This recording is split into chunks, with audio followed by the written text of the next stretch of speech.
Hello and welcome to This Naked Chat, a podcast where six friends from different walks of life come together for honest, unscripted conversations about living alcohol-free and everything that comes with it. We all met at a live event hosted by Annie Grace of This Naked Mind in March of 2024. What started as a mastermind group with the six of us and Annie turned into some really deep friendships, filled with connection, tough conversations, and a lot of laughter. And after a year of growing and learning together, we realized that these conversations might help more than just us. So here we are, no scripts, just real talk.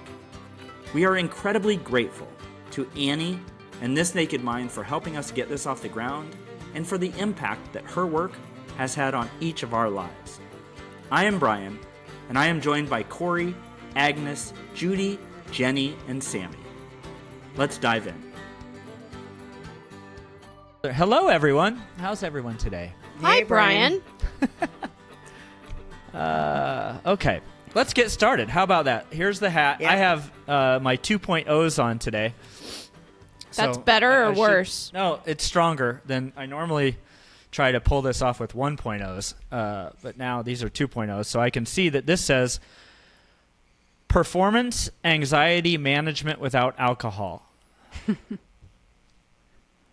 Does anyone know who put that in? I'm gonna say Jenie. It might have been me. Because I think you drew this once before and quick put it back. Really? Yeah, I think so. What's it Because mean? I thought you would like it, Yeah. being the improv dude that you are. Oh boy. Yeah. Is that what it means? Just like what were you getting at? I, for my own self, was referring to back in the day when I did singing for money and acting for not money. Lubricating beforehand with alcohol just to get over the hump of the stage nerves, and finding that wildly effective. Actually, it worked. It definitely worked. And I was very careful and very measured in how much I drank before a performance of whatever kind. Which now is interesting to me that was about the only realm in which I had control, if you will. But definitely had the belief, and arguably a little part of me still does, because I drank just enough to shut down the fear and the nerves, and then I could do brilliantly. And it really worked. It really did. So I do still have that belief. I mean, I'm not going to drink, but because now I want to perform without needing something to be able to do so. And I've been successful at that. But I do wonder if there are other people out in our audience ether that have a similar belief and or practice.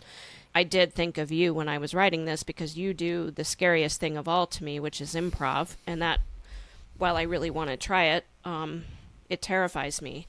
And I just wonder if back in your drinking days, that was a similar mechanism that helped you, or medication that helped you. Yeah, I was thinking too of like how often then maybe it carries over into other facets of your life and could get potentially dangerous to where it's like, you know, I have a presentation at work, I'm just going to take a pull of this vodka, you know? Like it never got there for me, but I could see it doing that because it certainly does bring that tension down, right? I think what honestly ended up happening for me from an improv standpoint is Is that what you just said? Improv standpoint is there was a time where there was never like a keg of beer, but there was a keg of beer one night in the green room. Oh wow! And it was a strong beer, and we were, you know, we went on stage and we're very loose, you know, but it you know, how I don't know what the word people say is like unfiltered at all, but like it turned into where it was really kind of it was much too like racy and raunchy for me. Like it seemed funny at the time, but then like it stayed as a video out there online, and like if someone were to see that today, they would be like, it would bite my ass pretty hard. Wow. Like it was, and it, like that is a memory that's burned in my brain. And to me, I would never have said those things. And that's why I think it's always kind of complete bullshit where it's like, oh, the alcohol brings out the true self. I would never have said those things without that alcohol in my body. So for me, it's been a lesson to be like, you'll be better off learning to deal with the fear without it, even though it's going to be more uncomfortable. For sure. Because there are still people I perform with who will, have specifically more marijuana to kind of tame them, but it just isn't my real self when I do it. I mean, the underlying question is like, what is the anxiety and the fear about, right? Mm-hmm. And that's probably not just related to performance. It's kind of related to anything. Well, and we can expand that. I mean, we can take it from a big thing like people who perform right down to social anxiety. For sure. Period. For sure. How many people can't go to a party or a gathering or whatever with the same angst, performance anxiety on a different scale, but it's all about judgment. It's all about rejection. Mm-hmm. Interesting. That, Judi, made me think of, and Sammie, this would be for like what the festival you were just at type thing, to think that, you can't have fun without it almost, right? Like you can't be your true self without loosening up a little, is what I kind of heard there too, Judi. Yeah, absolutely. I mean, I would have laughed if somebody said to me I would have gone to festivals and not been drinking. That was part of it. We did have a rule that we wouldn't crack open a cider before 11 o'clock in the morning. That was kind of that was the unwritten rule, which is, and it is mad because like at Glastonbury, which is a big festival, there is people, that is just, people just do drink, throughout. But I experienced, it was actually a different festival first I went to, which was alcohol free. And then I did Glastonbury straight afterwards. And I did part of Glastonbury alcohol free, and then I drank for the second half. And what I quickly realised was I much preferred the festival where I didn't drink. Mm-hmm. I think too, speaking, Brian, you were talking about that improv debauchery night where in retrospect you were absolutely not your true self. And I think one thing I have learned very, very clearly since embarking on other live theater projects over the last, 15 years, it is really, I'm a lot more genuine as an actor when I'm not under the influence of anything, because it's so much easier to tap into a wide range of emotions and of responses, which then, the fun of it is over 6 performances, there is no one performance that will be identical to another. And that's where the magic happens, at least for me as an actor, especially with other actors. And for that kind of spontaneity, you have to be on in your prefrontal cortex. You have to be able to register some kind of body language cue coming toward you from the other actor and be able to respond in the moment. Whereas if your responses are slowed by alcohol or marijuana or name your poison, you can still do it. You can do the lines. You can do a rote body movement response, whatever, but it's not as effective for an audience member because they can sense that it's not authentic. They know that. It's not the genuine chemistry that happens between actors. Exactly. Yeah. Judi, what did you say that you said something about it's masking the fear or do you recall what you said Fear there? of rejection. The fear of rejection. Well, any of us. I mean, I come on here and I'm like, how are they going to think about me? What are they going to think about me? What's the audience going to think about me? Right? Oh, not really. I don't think that because I just... But I used to really think that, right? Like, how dare I show up? Who am I? And I think we all bring that with us, any of us. We drank for a reason. That's what I was wondering. So the like answer to that, or kind of this performance anxiety management without alcohol, is to do it and experience then how it feels, like that feeling is still going to be there, and it's some sort of fear, right, of rejection or doing something I don't know, poorly maybe, that I don't know how we think maybe the substance would help, but it makes it better at the time, right? Like, to your point, like, especially if you're all on a similar substance and you're kind of in that group hive of like, oh, we think this is funny together. That's a really interesting thing of like, maybe your audience is like, what, is this guy drunk? Mm-hmm. Yep. But I guess the answer is then to, like, what, you just have to do it and be like, oh, this actually is, to Sammie's point, to Jenie's point, it's better. I think there's also something to like a warm up, like, I mean, when we talk about anxiety in general, there's often kind of an anecdote in just physical activity and stuff, like do 10 jumping jacks when you're feeling super anxious or whatever, just to like, especially it's, a very tactical thing, in the moment, you're just trying to like get through the situation. And so, and that's, having played sports when I was growing up, I mean, that was, you want to like physically warm up your body, but also that was, at least half the reason for the warm up is like to shake off some of those nerves and stuff, so that by the time the game starts, you aren't so keyed up as you were, in the locker room. So for me, it was dancing. That was the performance so again, it's not even the social anxiety, but the fact of actually when you're going out and dancing. So I felt like I could not dance without alcohol because I was so uncomfortable that someone's going to laugh at me. I'm going to make the wrong move. And the crazy part of it is that because of the dancing and being drunk, then I'm making moves that later on they're laughing about days after. Or I put myself in situations like dancing on top of tables where it's dangerous now. Yeah. So then all that guilt and shame and everything ends up kicking in after, a day or so and sobering up. So now dancing without alcohol, I don't feel any of that. So it's almost like that was crazy that I felt that what I was afraid of is being laughed at. And I was causing that to happen because I was drinking.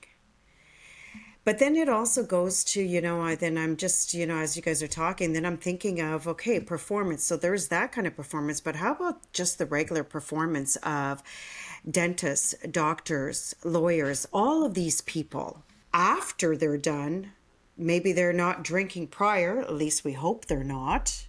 But after, then they're unwinding because of it. So again, that performance, that buildup of that anxiety inside of them, they don't know how to lessen it somehow, where they're then going to the alcohol. So they might not be doing it before, but then they're doing it after. So in actuality, it's like, it's just interesting how it's all performance and we're all feeling it. All of us. Jenie, is that your experience in the medical field, that anxiety, or is it burnout, or is it like, oh my gosh, the trauma of today? I can speak to that. I don't want to forget to say one thing, and I will answer that question. I think for me, as I'm sitting here thinking about the whole performance anxiety part specific to theater, whatever, singing, is my big fear is not so much rejection as being mediocre. That's my fundamental thing across the board. To the physician point, I would tell anyone close to me that for the duration of my practice life, I was play acting all day. I was performing all day because you have to. There are people you don't like, and you have to. I took an oath, and I lived and practiced by that oath. There are people you don't like. There are situations that are terribly, terribly difficult. And yes, there is the trauma. There's the very high bullshit quotient, which leads to the burnout, yada, yada, yada. But for me, it was the sheer exhaustion of having been on stage all day. And again, fear of mediocrity. I was damn well going to be the very best in my practice at what I did. And by the end of the day, and the days are always very long, by the end of the day, you got nothing left. So I wasn't really, I don't know if I would say that I was unwinding from the day as just trying not to be on stage anymore and trying to get back to, again, my very wrong-headed perception that if I just have this drink, my true self can rise to the surface and come back and shut off the play acting self. Yeah. So you, as I'm thinking about this, I think. So you used alcohol to take off your clinical hat. I mean, to go from role to role. Yeah, I think that's a fair way of putting it.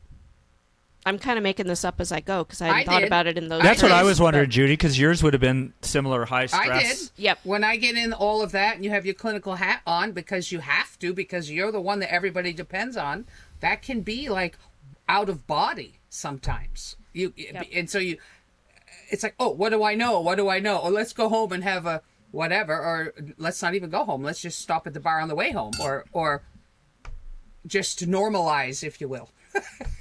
I mean, that's how I felt about it. As you all are talking, something that kind of keeps coming to my mind is like it all is sort of related to authenticity to me, and like how, you know, we're always putting on some kind of mask, you know, instead of just like, and the stress of that is what you're trying to alleviate instead of just being like, this is me, you know, like, and even when you literally are putting on a performance, you're going to sing or act or whatever, like so much of that stress is like put on from us. You know, if you flub a line, the audience isn't going to know. Like so much of that is the pressure that you put on yourself because you think you're like trying to be something and having that expectation, like you were saying, Jenny.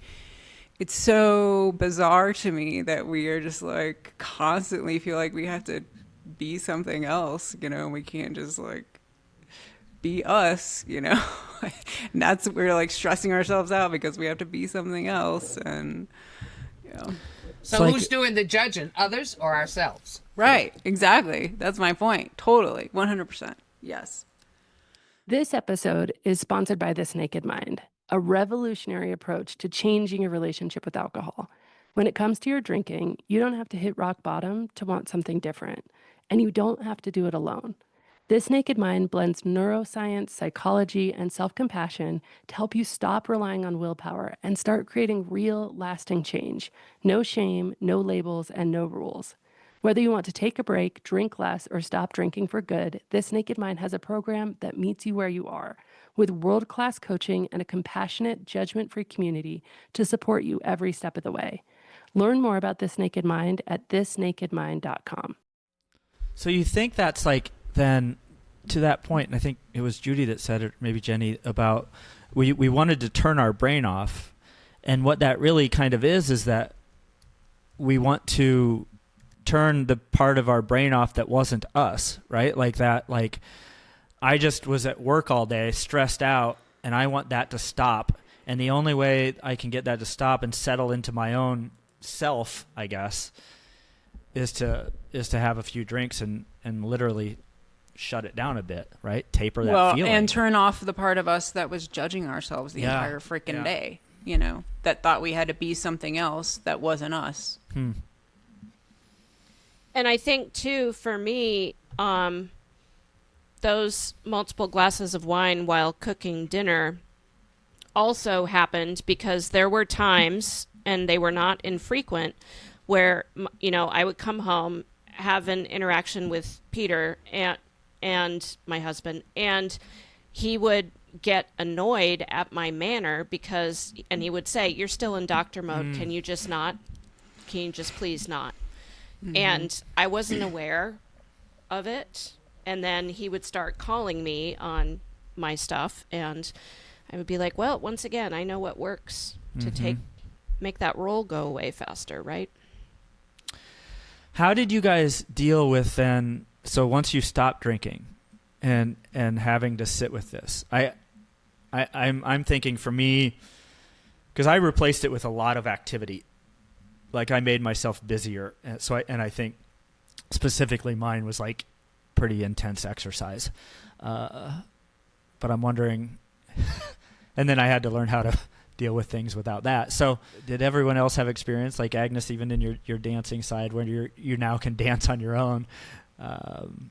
Is it just a realization that I can do it without, or it's doing it? Yeah. It's just doing it. It's actually having the courage to go out and do it, opposed to isolating yourself or not doing it, right? So, and then you do it once and you realize, oh, this isn't so bad. And no one's laughing at me. So there isn't these running jokes about how I danced the night before. And then you do it again. And it's like, oh my God, I'm actually enjoying this. And then all of a sudden, it just, again, it's practice, like anything they say. You got to practice it. You got to get out of that uncomfort and just do it, and then decide if this is something for you or not. My solution is to just keep getting cast in dramatic roles as the alcoholic, drug-addled, dysfunctional matriarch. Yeah. Yep. That's my solution. It works really well. Yeah. That's a good idea. Yeah. Brilliant Agnes, idea.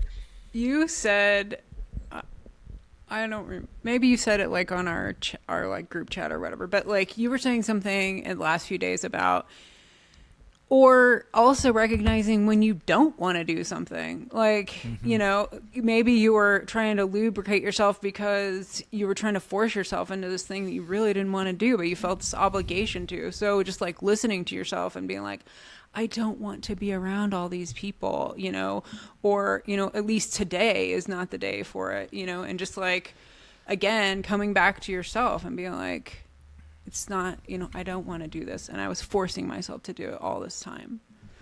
Yeah, it's setting those good boundaries for yourself and figuring out where the limits are. And every day is a different day. So if today's not a dancing day for me, well, then maybe tomorrow will be. And there you go. But definitely, it's all of that. Yeah. That's a good point on that isolation. We can do that in another topic maybe, but like to your point of, I think the immediate thing that I did was isolate myself out of those situations that I used to be in, right? Like the happy hours. But some of that's good. Like we maybe think about that all the time. This is what you were saying a little, Kori, like, we think the isolation is always bad, right? But that's not necessarily the case. It's sometimes you need to remove yourself from those situations because that wasn't an appropriate boundary. Yeah, it's there's interesting. nothing wrong with a recharge. There's nothing wrong with enjoying, you know, your own company in the quiet and, you know. Ugh, yuck. Yeah, but that's where you learn most about yourself. I know. But exactly, that's where you learn Judi. most about yourself, right? I mean, when you're forced into that corner where it's just you and you, it's like, oh, either you figure out what you don't like about yourself and you say, oh, I better fix that. Or you say, you know, I'm not such a bad kick in the britches. It's all right. Carry on. I think that was the exact piece there, Judi, for me, is that like I replaced alcohol, you know, going out with like, say, exercise. And the reason I was doing all of that because I didn't want to sit by myself and be bored, because then I would sit with myself. And I didn't know how to do that ever, and still struggle with it, to be honest with you. But that was the biggest piece of like, oh God, it still just makes me uncomfortable. You think I don't even want to get into that part, but I was going to say, like, I see this a lot in men, a lot more, just from my friend group of like, when I see myself in others, it's like you're you were replacing so much with, like, whether it be our phones or online gambling or any of these activities that not replace, I guess, but that just make us avoid sitting with our own self and being bored. It's exactly the thing I'm struggling the most with right now. So it's fun. Another good therapy session for me. Thanks, Judi. Oh my gosh. Yeah, but it's practice, right? For sure. It's practice. It's building relationship. Building relationship with yourself is no different than building. Well, it is different, but I mean, it's the same kind of idea of when you sit with somebody else you don't know, and when you take away all the hubbub of the day and take your clinical hat off and go home, and you don't transition yourself by shielding yourself, and there you are with yourself. It's like, oh. Hi, what are we going to have for dinner? I mean, you just have... Yeah. It can be fun, Brian. Yeah. No, just that self can sometimes be, as we know, they talk differently than a real person would to ourselves. I know, but sometimes you can argue with the self and not worry about getting punched in the head. I know. And I love that part about calling them Brian or whatnot, too. That's a great tip. Right? Yeah. Well, it's learning not to criticize yourself. Exactly. Right? So that's really what it is. It's more about having the space so the clarity can come to you to make that decision. Yeah. Whatever that is, opposed to criticizing. Like, talk to yourself more like another person would, Yeah. Like my inner Judi instead of my inner Brian. No, that might be worse, actually. Never mind. Yeah. I don't know if that's good. I think if you're going to spend time with anybody, it ought to be Brian, really. Yeah. You want to go around? Let's wrap this up. Performance anxiety management without alcohol. I was just going to say that, you know what, just be uncomfortable. Just do it. Authenticity is where it's at. Get physical, be active, get yourself out of that, stressed up ball before you try to go do your performance. Just understand that it's only you that's really judging you. Mm-hmm. That's really, because I do theater as well. Yeah. And the minute I would take my head out of my head and just say, oh, for crying out loud, just go be stupid. Ta-da. Yep. People like to be around people who are braver than they are in some respects in that regard. Mm-hmm. That's why people go to theater. Yeah, mine is that I didn't know, I was thinking kind of what we were talking about is like this is a stage performance or something, but this sort of performance anxiety is just throughout my entire day and life. Like even going to a golf course or something, like Kori said, like to play sports or something. This is intertwined in every single thing I do throughout the day, and it's a constant practice, unfortunately, or fortunately, whatever. It's interesting how you brought up golf, because I was actually thinking about that, because I notice how much. So to golf, you have to be so patient. Mm-hmm. Oh my God, that's why that sport, I don't know if I'm enjoying it. But anyways, you have to be patient and you got to be gentle. So a lot of people, what I hear when I'm golfing with them, it's like, oh my God, I need to have that drink so I can hit that ball. It's like, so even with that, it's all. It's like I could go on and on. And that's funny, because when I golf, it helps me to zen. It helps me to calm down. Because I got to focus. Please teach me that. No, but I have to focus on the one thing, which is, Judi, hit the ball. Yeah. Yeah, but I want to whack the ball, not just. I know. I'm like, oh. I feel like there's a course in this, The Zen of Golf by Judi. Yeah. Isn't there a book, though, that says that? Probably. Isn't there a book by that title?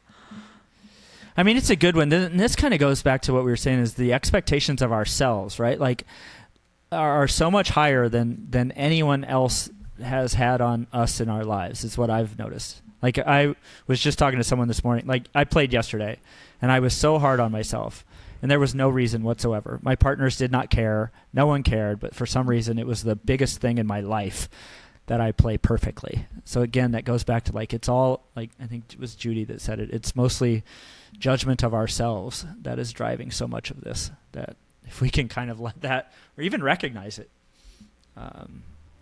we're into something. Have a good week.